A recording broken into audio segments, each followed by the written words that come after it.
Marina Abramovich made the most courageous act in her life. She allowed to conduct a psychological experiment on herself.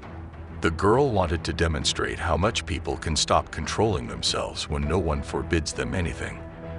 At the end of the action, the artist was even afraid for her life, but she did not refuse to continue the performance. Mockery of the body.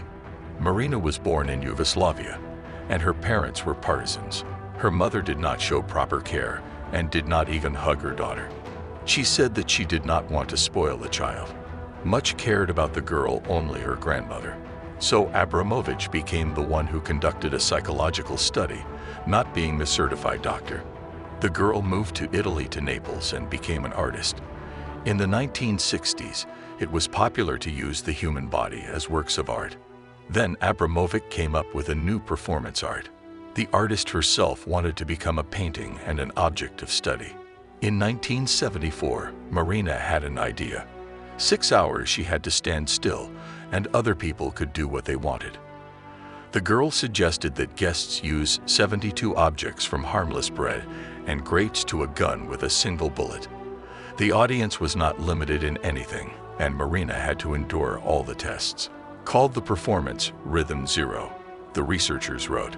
Marina Abramovich wanted to know how far the audience could go and what in general she would do in such a situation. Fear for life. The experiment began at 8 p.m. and lasted until 2 a.m. the next day. At first, everything was fine. The guests behaved very modestly. They handed her a rose, then just raised their hands. For a few hours, everything went quietly. Suddenly, one of the guests pushed the girl. And then those present realized that they could do absolutely everything. First, Marina's clothes were cut. Many began to touch the artist in intimate places, said the witness of the performance, Thomas Mikiewicz. Real chaos began. Abramovich even began to worry for her life. She was ready to be killed or abused. The most dangerous moment came when one of the guests took a loaded gun. He put it in the girl's hand and told her to aim it at herself. Others wielded blades and left marks. And one man present made a large incision in the girl's neck so that all who wished could drink red water. Bottom line, if the audience wanted to get rid of me, they would have gladly done it. It was a real nightmare.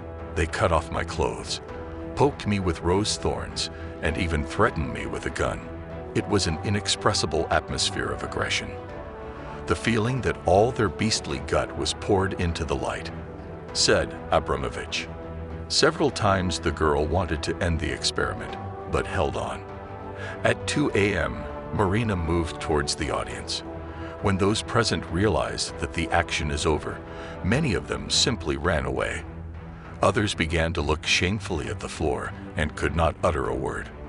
The horrible psychological experiment showed that a person can be extremely cruel if he is not limited by some norms of morality and ethics. Other studies have shown that in everyone sits sadistic tendencies, which can break out at any moment. And Marina Abramovich only confirmed this theory. Lack of restraint kills people's humanity. There is no sense of empathy, compassion, and even conscience. External factors can change human behavior completely, as demonstrated by Rhythm Zero. This is the essence of humanity.